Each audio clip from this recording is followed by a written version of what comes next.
Vamos a hablar con un especialista en comunicación política, quien es director de Trench, Estrategia y Acción de Comunicación, Mauro Becerra. ¿Cómo te va, Mauro? ¿Cómo andás?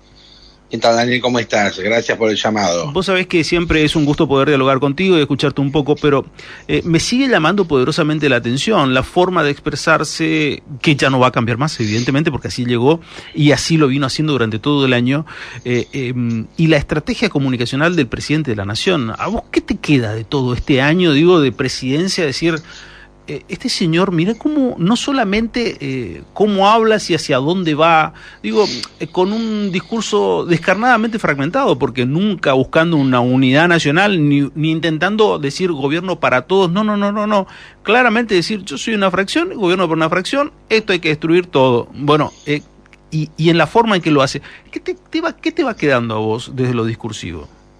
Mira, déjame retomar, estaba escuchando atentamente el cierre de la entrevista anterior, ¿no?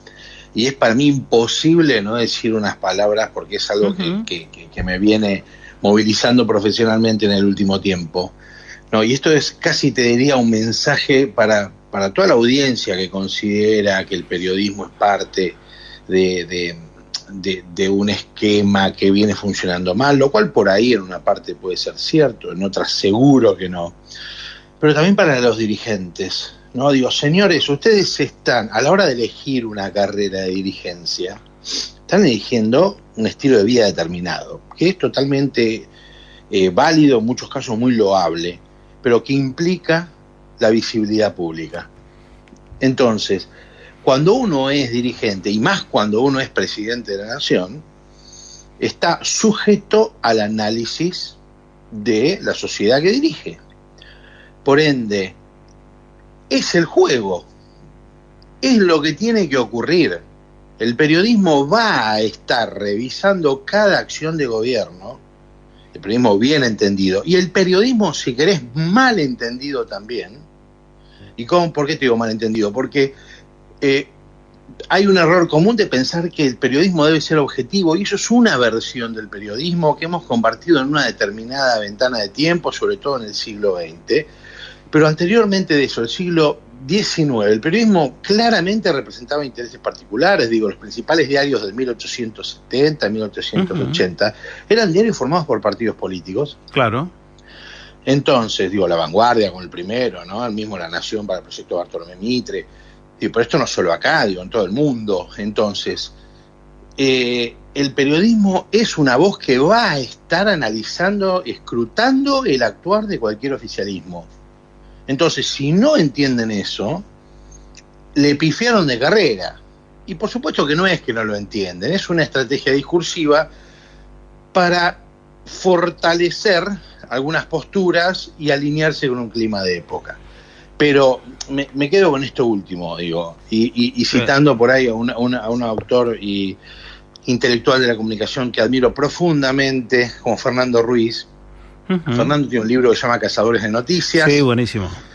En donde justamente analiza 200 años de periodismo en Argentina y detecta 5 momentos, ¿no? Corta 5 momentos, ¿no? Del 1816, cuando San Martín está volviendo de su campaña libertadora en América, 1871, Buenos Aires con la fiebre amarilla, 1919, que es el mundo post Primera Guerra Mundial, 1943 con el golpe del GO y el surgimiento de la radio, 1989 con el boom de Nueve Diario y la televisión en cada casa argentina, y el último momento es la actualidad, Internet, ¿no? El impacto de Internet y redes sociales en la información.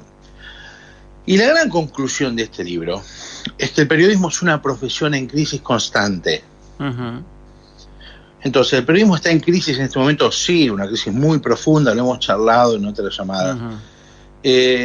Pero la gran verdad es que el periodismo se ha repuesto de todas y cada una de esas crisis. Para la persona que escribía en un diario que tenía 6 tiradas diarias, encontrarse con la radio, que le ponía sonido a las noticias y que además era gratis, fue una verdadera crisis. Y sin embargo se superó, los diarios siguieron, las radios siguieron. Para la persona que trabajaba en una radio, o para la persona que escribía en un diario, que aparezca la televisión, que además le ponía sonido e imagen a la noticia, y además era gratis, fue una terrible crisis.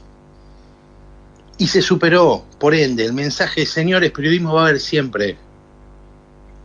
Pelearse con el periodismo es pelearse con la política. Entonces, pensemos políticas públicas para desarrollar y para darle soluciones a la gente, en vez de discutir tanto a los que tienen el rol social de observar la tarea política.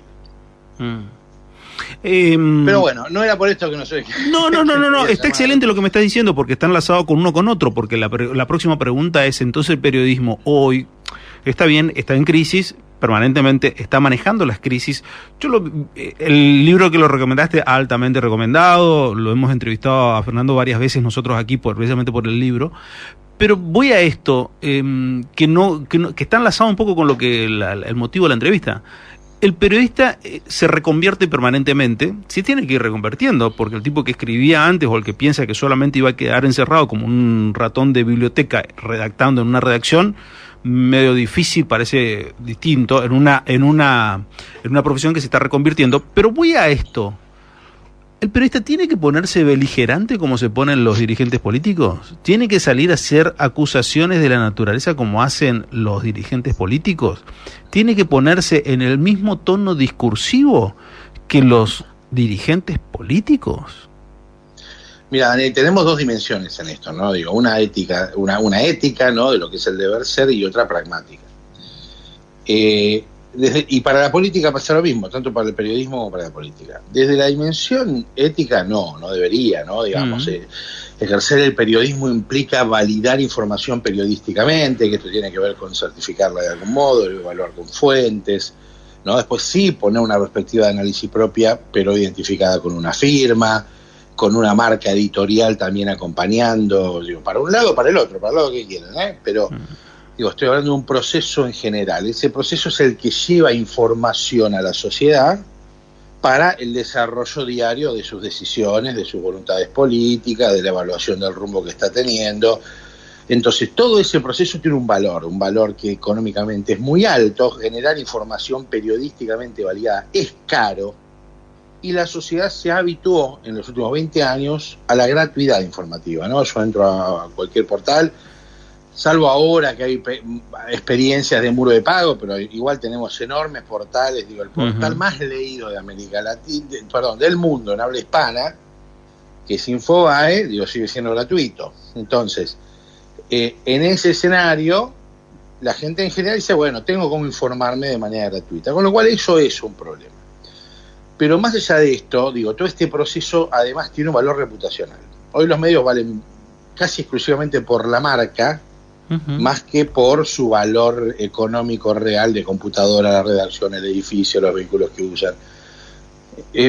O sea, vale su marca diciendo una cosa. Y esto tiene mucho que ver con el futuro, o con el presente en realidad, de un fenómeno muy fuerte que son las fake news, ¿no? Yo siempre digo, no por nada, la fake se tiene que disfrazar de news, de noticia, para ser fake. Claro. Entonces, para decir algo falso dañando a otro enfrente, generalmente nos robamos la marca de un medio de comunicación, claro, y armamos una casilla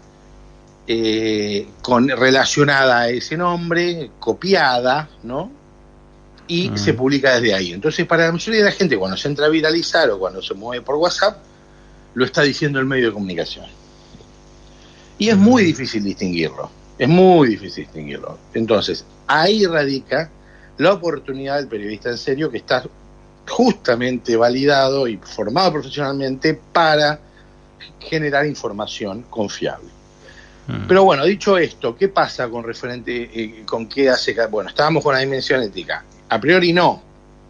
Ahora, la dimensión pragmática también nos muestra que en un escenario donde estamos, como volvemos a lo que decíamos anterior, donde los medios están en crisis, donde cuesta retener comunidades, donde se estima que más o menos una persona recibe 2.000 impactos de atención promedio diario, ¿no? No solo la radio, la tele, sino Instagram, TikTok, un cartel publicitario, un silbido, un ruido en la calle, cualquier cosa que nos saque de una de una tarea determinada es un impacto de nuestra atención.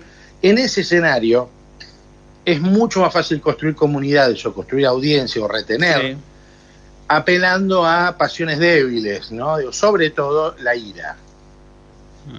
La ira es un gran aglutinador. Lo venimos viendo hace años, lo venimos viendo en casi todas las últimas elecciones. Siempre termina estando un eje que divide anti-fulano o pro-fulano. Pónganle distintos nombres a lo largo de la última historia y van a ver que funciona.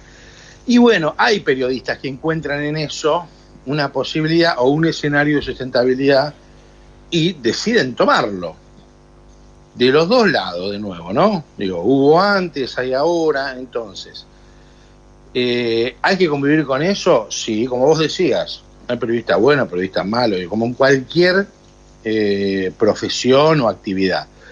Pero en el fondo, cerrando la idea, es que justamente la actividad va a existir siempre. Pelearse con el periodismo no tiene sentido porque cualquier persona que haga un análisis sobre lo que está ocurriendo en la vida que vive y lo publica en algún lado y cumpla mínimos parámetros de construcción de esa información, se vuelve, entre comillas, un analista, un periodista, un reportero de una realidad, y esa tarea no va a dejar de ocurrir.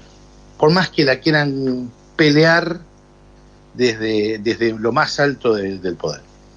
Claro, la misma sociedad es la que después termina demandando. Lo que pasa es que la brisa del momento te pone en un cuadro de situación. Digo, a mí lo que me preocupa no es el cuestionamiento desde el poder hacia el periodismo.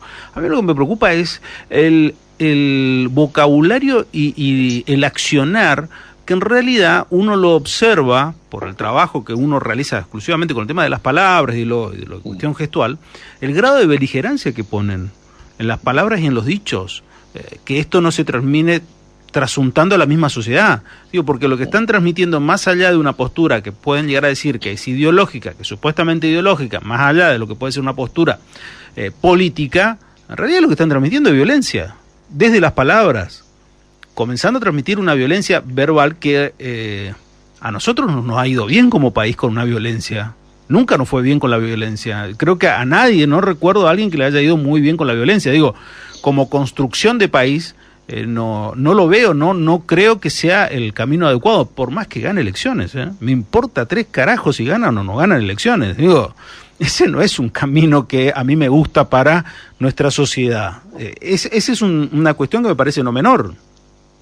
Suscribo cada palabra, Daniel.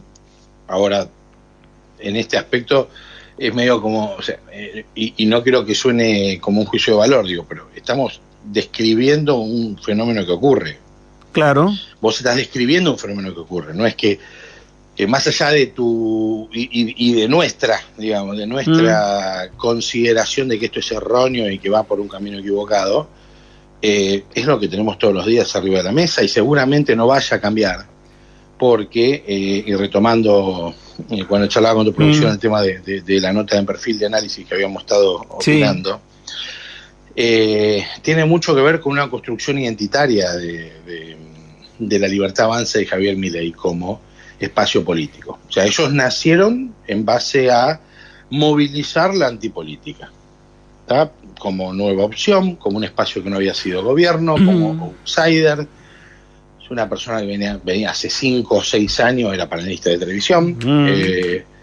Entonces, en todo ese escenario, y esto no es nada raro, esto pasa en todo el mundo. Digo, el mismo presidente de Ucrania viene de una situación similar.